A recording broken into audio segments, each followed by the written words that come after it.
Hi friends, எல்லாருக்கும் good morning. கிட்டத்தட்ட 25 நாள் ஆச்சு நான் வந்துட்டு மார்னிங் 6 மணிக்கு வெளியில் வந்து. ஏன்னா இப்போ இந்த டைம் என்ன பண்ணிட்டேன் அப்படின்னா, இந்த ஒரு மாதமாக 4:30 மணிக்கு எழுந்திருக்கிறதுக்கு ஒரு ப்ராக்டிஸ், ஒரு பழக்கம் ஏற்படுத்தணும் அப்படின்னு சொல்லி ஸ்டார்ட் பண்ணேன். என்னால் 4:30 மணிக்கு எழுந்துருவேன். 6 மணி வரைக்கும் வீட்டுக்குள்ளேயே யோகா ஏதாவது பண்ணிகிட்ருப்பேன். 6 மணிக்கு மேலே செம்ம தூக்கம் வந்துடும், தூங்கிடுவேன்.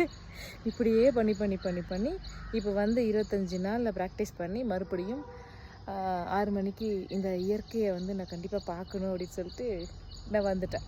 ஸோ அது மாதிரி தான் எந்த ஒரு விஷயத்தையும் பயிற்சி அதுக்கான பலனை கொடுக்கும். எடுத்துடனே செய்ய முடியலையே அப்படின்னு சொல்லி யோசிக்க வேண்டாம்.